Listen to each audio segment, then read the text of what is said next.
To rise is admirable. To fall is inevitable. But to rise again, against the quiet certainty of doubt, that is transformational. There comes a moment when gravity feels personal, when failure is no longer an event, but an identity handed to you by the world. You feel the weight of expectation collapsing, the distance between who you were becoming and who they assume you are. In that space, something fragile is tested. Not your talent, not your strength, but your self-belief. Falling strips away illusion. It reveals just how much of your confidence was built on applause, how much of your direction relied on approval. And when all of that disappears, you are left alone with a single question. Will you accept the limits placed upon you? Or will you redefine those terms?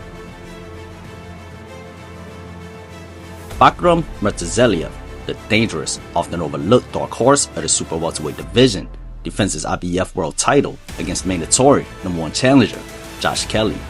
Despite being a world champion, Murtazaliev remains a high-risk, low-reward opponent known for his serious punching power.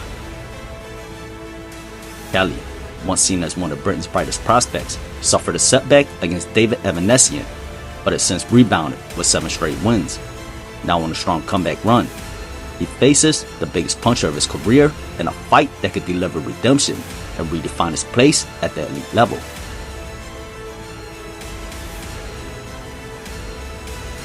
Josh Kelly is a flashy, rhythm-based boxer that's described as a slick counterpuncher showman. He thrives on movement, reflexes, and unpredictability rather than sheer physicality. Operating comfortably at mid to long range, Kelly uses quick feet, sharp pivots, and upper body sway to control distance and draw opponents into mistakes. His hands are fast and fluid, often sniping with compact punches. At his best, Kelly fights with confidence and tempo control, dictating pace while frustrating opponents who struggle to pin him down. He blends traditional amateur fundamentals with creative flair, switching angles and varying shot selection to keep opponents guessing. Bakhram Murtazaliev fits the archetype of a methodical pressure puncher with disciplined fundamentals. He is not flashy or overly expressive in the ring. Instead, he operates with calm efficiency, steadily breaking opponents behind a tight guard and heavy hands. His style is built around forward pressure, ring cutting, and controlled aggression. Murtazaliev maintains a strong stance and balanced base, allowing him to generate dangerous power. He applies constant, educated pressure, patiently closing distance while forcing opponents towards the ropes. Once in range, he throws compact, stunning combinations designed to wear opponents down both physically and mentally.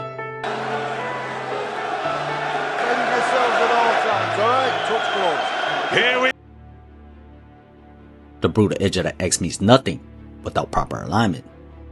Bakhram Murtazaliev entered as the bigger puncher, but as boxing has shown time and again, raw power alone does not always determine the victor. Kelly, true to form, chose to operate off his back foot, while Murtazaliev embraced the role of aggressor.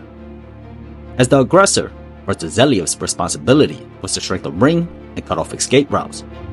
Right now in the first few rounds, Murtazaliev, he lands a nice jab upstairs there, but he's missed a few. Fabulous former light heavyweight. What you can make your hopes on is Murtazaliev is going to be in front.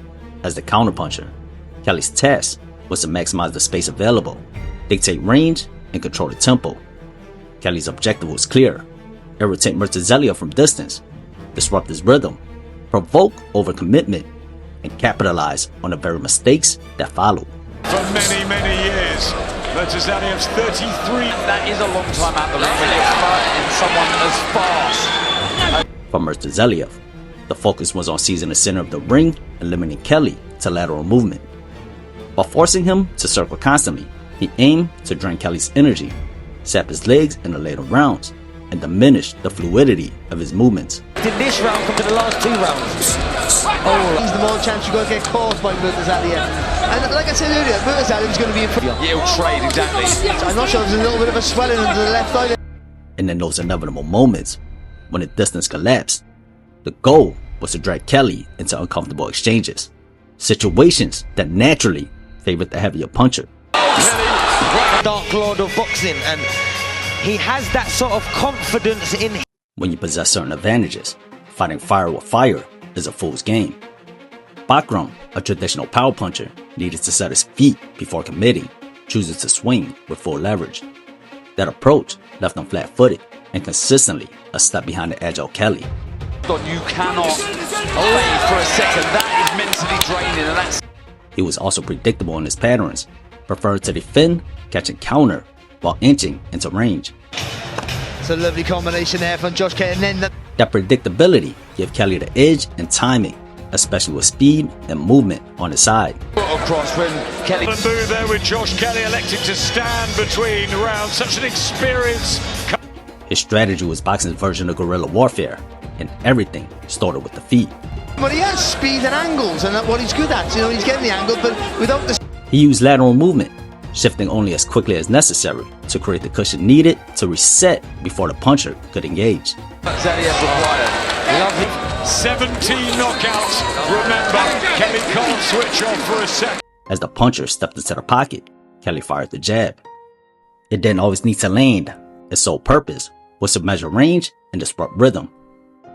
The jab became a conditioning tool, subtly convincing the puncher that he only had a brief window to let his hands go the moment his feet were set. From Josh Kelly. Versatility from Kelly. Confidence. The instant the puncher felt he was in range, urgency forced him to pull the trigger. That urgency gave Kelly the read he was waiting for. When the shot came rushed and fell short, it was met with empty space. Nothing, by the way, and let's make a note of that, because the rounds go on, he might have... The puncher learns one hard truth above all. What meets the eye is rarely ever the prize. And the cruelest deception is finding that beyond the door lie a vicious trap patiently waiting to snap. Exactly how he would have envisaged. More of a balance thing, I think, that brings his arm outside. Envisage this guy.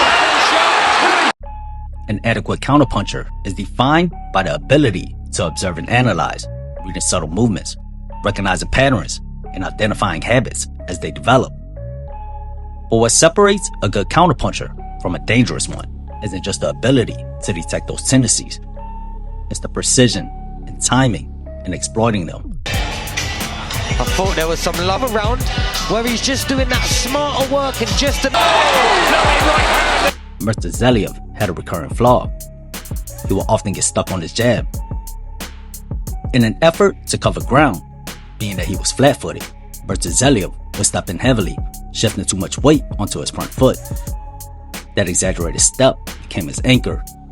In those moments, as Murtazaliev planted and fired the jab, Kelly anticipated the point of attack and fired back in return. In regular shots enough when he's been looking Good for Kelly. This is a marathon, not a sprint. Still from just like that. Another lovely clean shot left. The result was sharp and efficient.